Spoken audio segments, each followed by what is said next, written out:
When my parents came here from Dominica in the Caribbean, like so many others in the 50s and 60s, they weren't necessarily greeted with open arms and warmth, rather closed doors and cold. Mind you, they had one or two things on their side. One, they were invited by the British government, and two, they had something Britain needed, a workforce.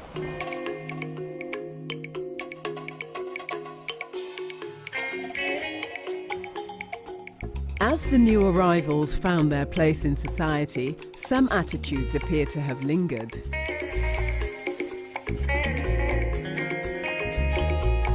I think people are very, very fed up with it, and that we don't look after our own people, let alone looking after other countries. Some people think that there's some that work hard and that there's others that abuse the systems that we have here. But I think we should actually look at why they're here and the problems that they faced. As an immigrant from Canada, I think people don't realise there's a lot more people from Canada, Australia, America than there are asylum seekers. Well, I think any reasonable thinking person, if they do any research, is for asylum seeking. I think that people think that they're after a free ride, or they shouldn't be coming to the country because it's not their country. When asylum seekers come here, they get treated differently from people who are born in this country, and I think that that is also seen as unfair as well. People tend to think that they're just looking for free money and things like that, and they don't always understand the complexity of the situation and what they're trying to escape from. I think it all depends on what area of Bristol they're from. Like a lot of the Knoll West, South Mead, the outer surrounding areas, they really don't like them and they hate them. But people with a bit more culture that live closer to the city centre, they don't mind them. They're not talking about my parents' generation, rather the thousands of people who flee their homeland, wherever that may be, to find safe sanctuary right here. Over the next 2 days, I want to explore the attitudes towards refugees and asylum seekers. I'm asking myself whether the myths that seem to have embedded themselves into mainstream society are there to stay. And I'm realising that more and more people are wanting to know the real story. This is my truth about asylum. Vietnam. The unimaginable suffering that asylum seekers say they've had to endure is compounded by myths that morph into our consciousness. And then there's the Home Office bureaucracy that appears to deliberately make life more difficult for people, to detention and then destitution. From unwanted attention because you're different, to unwanted attention because society can be indifferent. Asylum seekers say they're constantly watching their backs, waiting for that knock on the door and living in fear of being detained and deported. It's no wonder many say they feel like living ghosts. Because when the Home Office says no to you, you have no alternative. I'm a doctor of medicine. I have been for 10 years. I would like to contribute to life here, but I'm not allowed.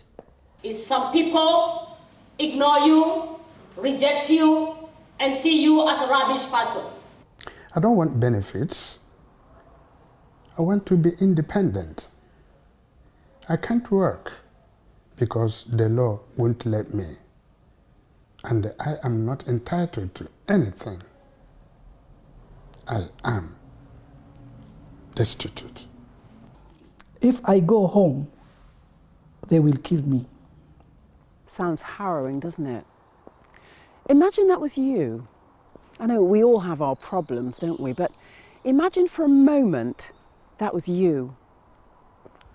I gained the trust of two people who don't have to imagine. In fact, they're trying to forget the horrors they faced. Their stories aren't unique. Hassan fled from Somalia. He says he was shot by extremist group Al-Shabaab. His father too was shot and killed in front of him for being a Christian and refusing to denounce his faith. He picks up the story when a group of them came to their door. Open door. Why? Open door now. Why open? And made that and door open, made that and go, made that skin, this one here, made that dead. They shot your dad? Yes. Me in the window go and problem in the kidney. So you jumped out the window? Yes, and jumped out window, in the walk. Yes. And go and hospital. John Patrick escaped from the Horn of Africa 12 years ago. A business executive and qualified electrician brutally persecuted because of his political beliefs. He was used to travelling all over the world with his work, but he says challenging the political status quo brought him to a treacherous existence. Somehow he managed to escape the continuous torture, and his life was about to twist out of recognition. When you start getting all these threats, sometimes somebody would put a note through your door, to say if you're not careful, this is what's going to happen to you. We will strip a member of your family and do whatever we do in front of you. We can do that, we will do that. We might come for your head next time, and all these things. And eventually, it had to get to a point whereby it felt you're not safe at all. So you received these threats. Did you believe those threats? Oh yes. Before you know it, a lot of things had gone through, including some assassination attempts and things like that. So it's not just saying, it's the reality, and did happen in one occasion actually with myself and my friend meeting out for a business meeting in the evening, and a vehicle then just being sprayed with bullets. Hassan hasn't seen his mother for 10 years, but he lives in hope. Hassan one day and my mom, wow, Hassan died, not dead, mom. So you feel happy about it? Happy. She's away from Somalia? From Somalia, in the home, no problem, mom. And she's safe? Yes, everything is in the telephone. Although seemingly desensitized about the shootings, this experience has clearly left its mark on Hassan.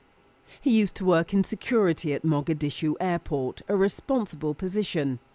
It's unlikely he'll be given that kind of responsibility again.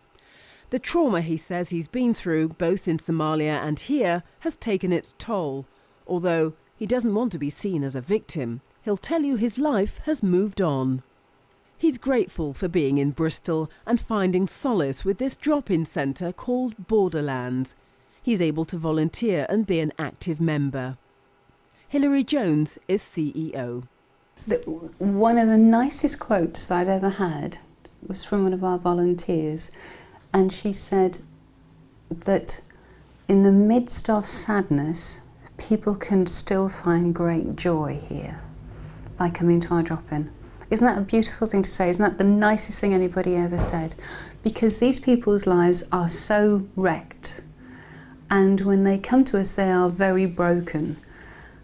And we can give them a place where they have safety, where they have support, where they're recognised as human beings and they're valued and they're treated as worthwhile. And that's worth so much more than just money, isn't it? It's worth everything to be treated with dignity and respect. Hassan is no longer an asylum seeker, he's a refugee, which means he now has his legal papers, so he's legally entitled to be here. He's one of the lucky ones and happy now and moving on with his life. It appears that doesn't mean that other people in a similar situation are no longer persecuted. It seems in many cases you're damned if you are and you're damned if you're not.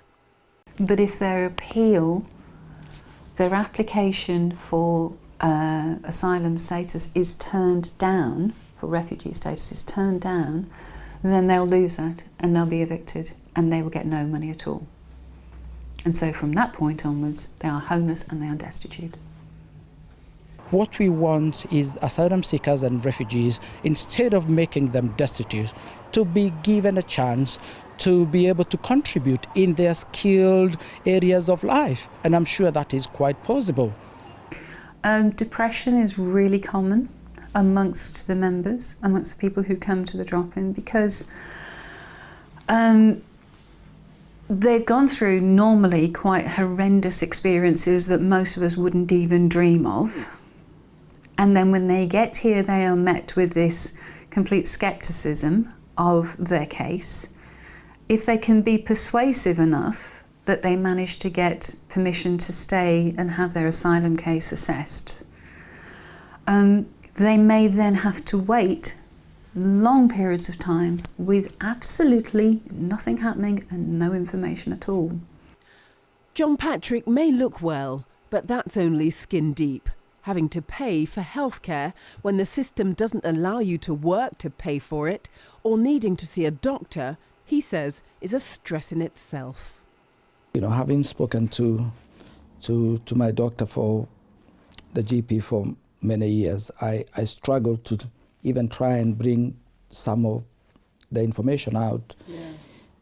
But I was then diagnosed with post-traumatic stress disorder, but the underlying issues might probably never have been picked up because the information has been, I've held a lot of information. 45% of our users, of our members, have no income source whatsoever. They are homeless and they aren't destitute. They are entirely reliant on charities to support them. They won't eat unless a charity gives them help. They won't have anywhere to sleep unless somebody gives them some help. As the picture grows, the system appears even more confused and complicated. And the stories are more compelling. Refugees flee from trauma and arrive to trauma. They're not allowed to work, yet one man says he's been waiting 17 years to have his case heard.